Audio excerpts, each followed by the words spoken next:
I don't really know what it is yet. What excites me is that I can look at film work or things that I've done within the last 2 years and look at it and say, well, that's ridiculous, that's awful.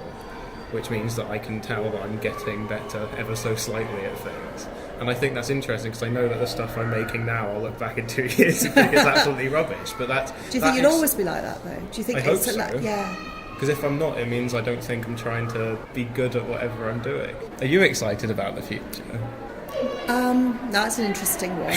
It's strange because I've probably got another 5 years of teaching, but beyond that, I think I'm excited. I just feel like I don't want things to be the same, and so therefore, I think it's up to me to make things happen. Really, it's interesting because I'm a single parent as well. So sometimes it's on a day-to-day level. It's just getting through that day and making sure everybody's okay. But I think I'm happier in myself now, and therefore I sort of tend to live more in the moment. Yeah, I don't know if excited's the right word for it. I feel like that was something I was neglecting a lot as well. Just the idea of being happy in the south. Yeah. I think that gets put to the wayside a lot of the time because everything else seems more important. And that definitely that first year, I know we're just talking about how much of a mess up last year was for my sixth form.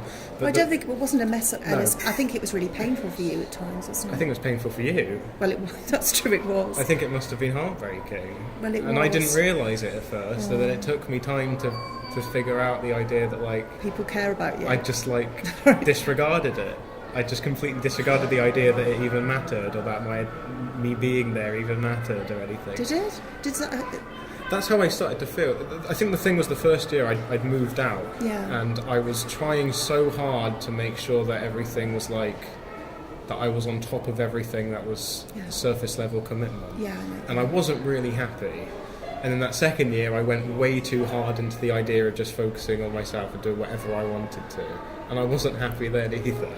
It's a work-life balance. It's a balance of everything where you can't really appreciate the light with the shade and everything. Yeah, but you were so young to be on your own. I mean, the fact that you got through that shows real maturity, really. And I mean, the fact that at 16 you were living on your own. I think I've gotten more mature. My parents don't think so. They tell me that I've regressed 2 years since I moved out and come back home. Maybe it's necessary for you to regress. maybe you were growing up too quickly, and maybe this is you being that child again. Those first 2 weeks of living alone and not really knowing what to do, it was like grieving. Oh God, it was like mourning for something really or someone because I didn't really have a home. Oh, Ellis. And it was I didn't, and it was, I don't know. It got emphasised again in the second year. I'd forgotten about it and moved on and gotten used to living alone.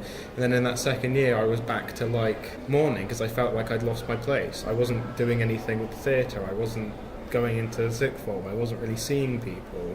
And it was like a cycle where I didn't really know what day it was, and I was just in my flat doing nothing with myself.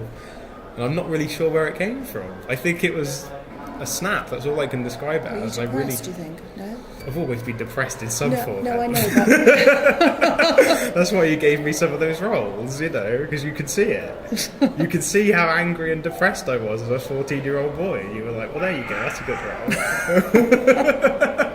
Makes me sound horrible. No, it's great. Because it was a release. Yeah. I don't get angry. Or not visibly. So it was that was the time to do it. When you're telling me these things, though, I feel absolutely terrible that I couldn't do more to support you, really. But it's not your fault. No, I know, but you know what I mean? When I hear it, it makes me feel bad. Yeah. I think we did, the fact that we hung in there was the only thing we could do, really. I don't really hold anything against the sixth form. I'm talking about the fact that I wasn't able to balance my work life and everything, but you're all doing that at the same time. And I can't expect you to then come to me and be like... Well, and it's all about boundaries, isn't it? It was a really difficult situation. And also the fact was you had pressures on you to try and, get rid of me in some respect.